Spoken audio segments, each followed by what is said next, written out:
estamos de volta com o Ângulos e Ideias. Bom, a gente estava traçando como uma linha do tempo sobre a TV pública, né? A gente falou que teve a época do regime militar, que foi o tempo também de ascensão da TV pública, e lá por meados da década de 90 teve um declínio, com algumas tiveram que fechar, né, por questões orçamentárias. E aí vocês estavam comentando sobre isso. Professora Melissa, quer continuar? A gente estava falando sobre a questão da participação, né, da sociedade nessas emissoras. O que precisa a gente deixar claro é que essa participação é uma participação organizada, né? É através de movimentos sociais, né, de organizações, de grupos, né, que além da emissora perceber a demanda vindo dessa sociedade e abordar esses temas que a própria sociedade está demandando, esses grupos também podem participar com seus projetos, né? Com suas ideias. E isso é a pluralidade que a gente precisa no mundo midiático hoje, né? Hoje a gente tem uma predominância do modelo privado de televisão, e que é um problema, porque é uma única voz, é uma única voz, é um único viés. Eu costumo dizer que a gente foi acostumado a assistir um único modelo de televisão. E quando a gente tem um modelo que é diferenciado, que é o caso das públicas, né, que desenvolve outros projetos, que tem outras abordagens, até a movimentação de câmera é diferente, até as imagens, as cores, né, tudo é diferenciado, a gente já estranha, né, a sociedade já estranha de uma certa forma. Então, o que é importante a gente colocar é que o papel de democratização desse meio através das emissoras públicas, né?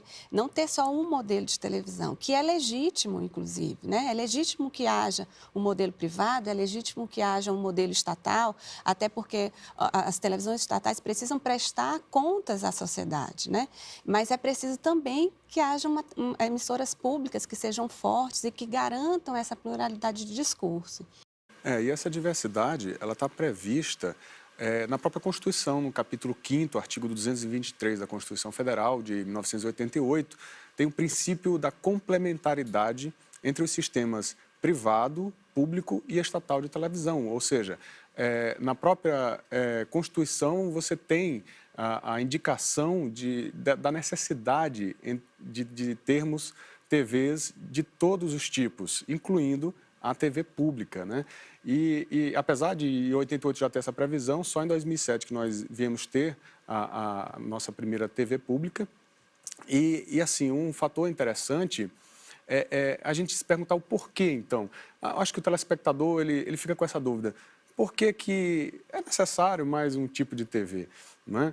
Já que a TV privada é tão boa, tem tantos recursos, né? Ela tem atendido a população brasileira durante todo esse período. E eu costumo, né, nessa reflexão, a pensar no seguinte: o brasileiro ele tem temor da censura, né? Ele realmente sofreu, né, a população brasileira sofreu muito com a censura durante o regime militar e é excelente que ela não exista mais. A censura estatal, mas a censura privada existe. Aí é que está o detalhe, né? Você numa TV privada, você vai ser censurado de uma forma ou de outra pela escolha do editor, pela escolha do diretor daquela TV. Quer dizer, se você quiser, hipoteticamente, fazer uma denúncia que atinja os interesses Privados, né? privados, pode ser tanto interesses dos proprietários da TV, quanto interesses, por exemplo, dos anunciantes, porque hoje em dia a verba publicitária dessas TVs privadas é enorme, né? Existem anunciantes, um só anunciante que investe mais de 3 bilhões de reais em publicidade, sendo desses 3 bilhões, mais de 2 bilhões somente em TV. Então, imagina o poder que tem um anunciante desse, né, pelo menos hipoteticamente, em influenciar, né, nos interesses dessa emissora. Então, Ela é mídia, mas ao mesmo tempo ela é empresa, né? Uma empresa privada, então. exatamente. Mas só que é uma empresa que tem um produto que é ideológico, né?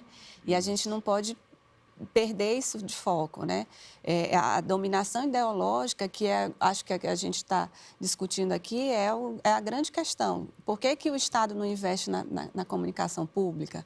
Porque ele percebe que há essa necessidade de controlar ideologicamente o Estado e aí a censura privada que o Railene está falando, né? O ideal é que essa participação na sociedade, ela seja na própria constituição dessa emissora, como a Railene falou, como a gente está discutindo, ou seja, dentro desses conselhos. Então, a grande diferença, de fato, dessa emissora pública é a presença de um conselho curador, um conselho administrativo, um conselho fiscal, que vai dar autonomia, ou seja, que um diretor-geral dessa emissora, ele seja submetido a esse conselho.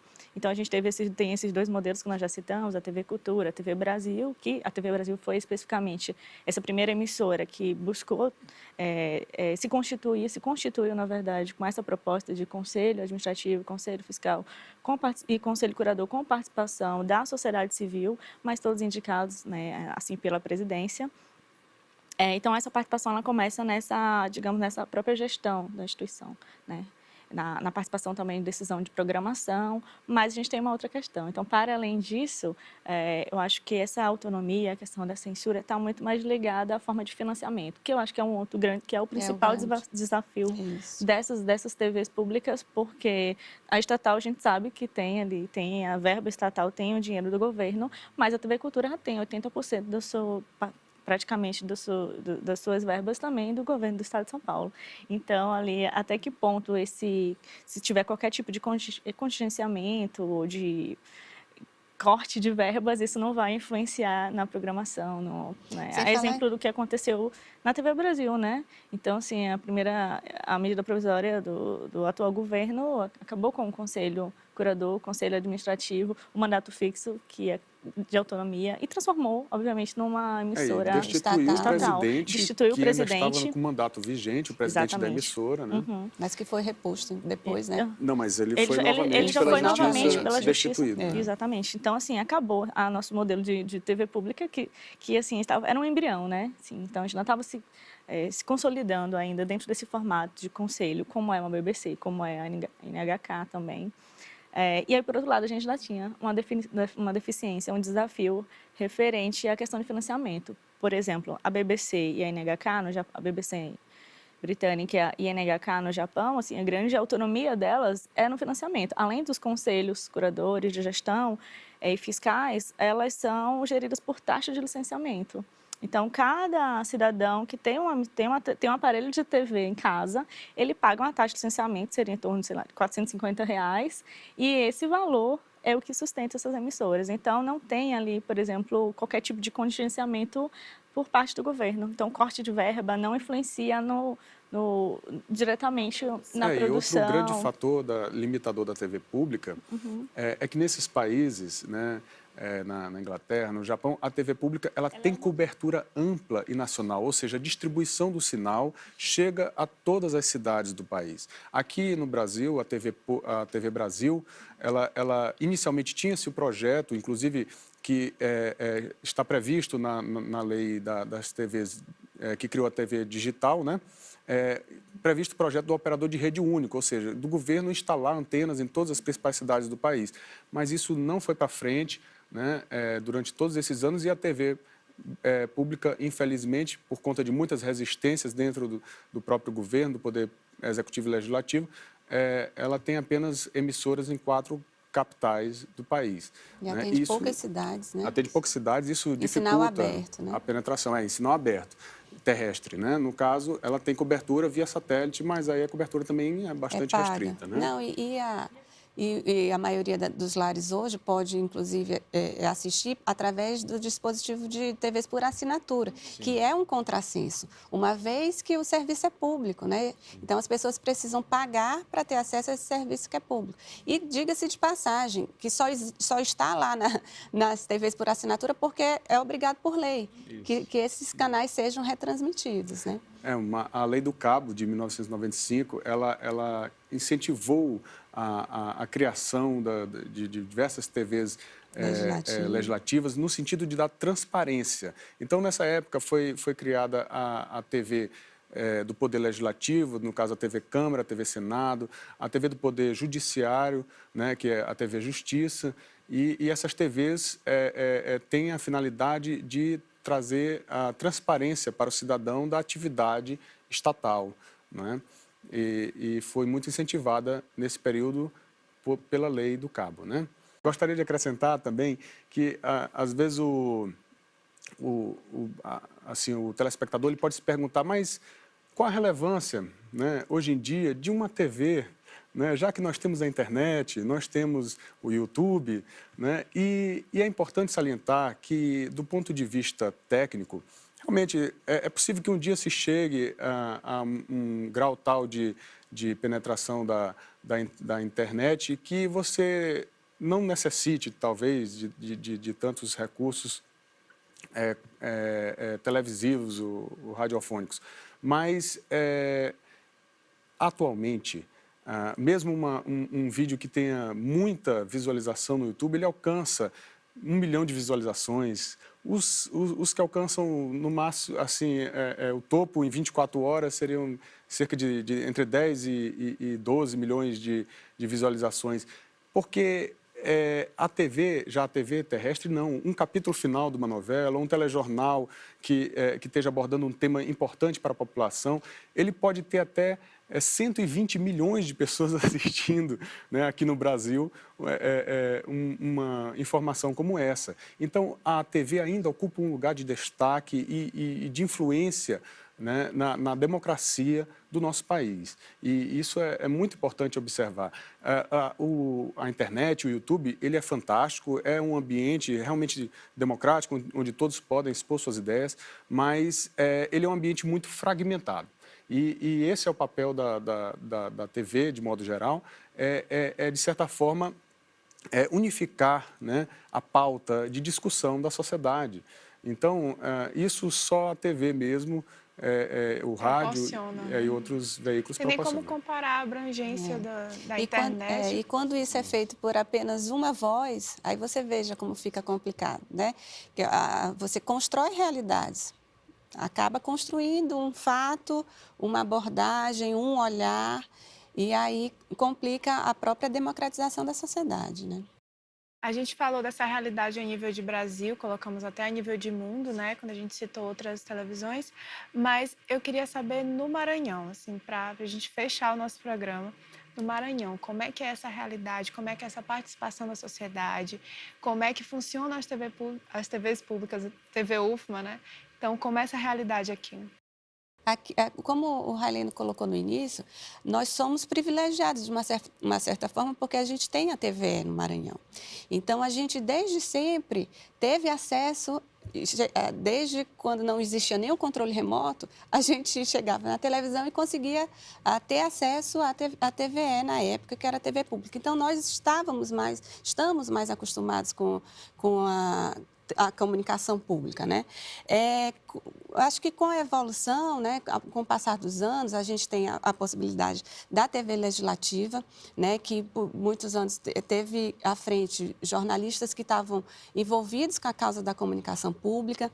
Então, eu lembro bem das nossas discussões, quando eles diziam que precisava, inclusive, treinar o pessoal que fazia a televisão para entender qual era a proposta da TV pública. Não era apenas para cobrir a vida do deputado ou a lei que o deputado fez, mas proporcionar a cidadania, né? E aí a gente teve essa possibilidade. E agora com a TV UFMA, né? A TV UFMA é um espaço, eu acho que a Poliana pode falar mais um pouco, mas um espaço... É a mesma discussão que a gente tem em relação à programação da emissora, de muitas pessoas associarem o papel da TV UFMA como uma TV que vai falar só da universidade, né, como um papel mais próximo do que seria uma assessoria de comunicação. E a TV UFMA, dentro desse campo público, como uma TV pública, ela está para além disso. Então, a gente não vai cumprir a agenda da universidade. A TV universitária, ela é uma TV pública e, como TV pública, ela presta serviços de informação à sociedade. Então, é a possibilidade, e por ser uma TV aberta, né? Então, que é uma grande conquista, a gente não pode negar, a estrutura da TV UFMA, o fato do sinal ser aberto e também da gente transmitir uma programação de uma TV aberta como a TV Cultura, ou de uma TV pública como a TV Cultura, que não é uma TV que não está em Se todos... torna aberta no Maranhão. Se torna por aberta conta no da Maranhão, TV. exatamente, porque ela só é no estado de São Paulo. Então, assim, é uma grande conquista. Então, a gente realmente tem um lugar privilegiado, mas isso, a TV vai fazer 2 anos. Então, a gente ainda tá engatinhando. a gente já está engatinhando. Então, a gente ainda precisa construir isso e muito mais próximo da comunidade. Então, de trazer essa sociedade civil organizada para cá, para participar de um conselho de programação. Então, tudo isso tem sido pensado para amadurecer a TV universitária, né? A TV UFMA e a TV Brasil, que é a nossa TV pública aqui no Maranhão também, elas são de vital importância para esses debates, essas questões e a participação do cidadão, para fazer a lei, né, que determina a complementariedade entre os sistemas público, privado e estatal de TV valerem, né? Ou seja, elas são fundamentais para a democracia. Todas essas emissoras públicas e estatais também, elas contribuem para o processo democrático à medida que você tem a possibilidade de outras vozes, de outras ideologias ganharem espaço de comunicação de massa em um veículo como a televisão, que é o veículo de maior relevância do nosso país ainda hoje. O programa Ângulos e Ideias ele vem bem a calhar com essa situação de trazer assuntos interessantes, né, que a sociedade ela precisa, ela busca realmente por esse conteúdo e de não fazer só o papel de assessoria da UFMA, né? Bom, eu agradeço a participação de vocês. Infelizmente, Obrigado. o nosso programa é bem curtinho para a gente discutir esse assunto que é tão gostoso e é tão bacana, né? E é isso, o Ângulos e Ideias vai ficando por aqui. Se você quer rever esse e outros programas da TV UFMA, acesse o nosso canal no YouTube e acompanhe as nossas redes sociais. Até a próxima!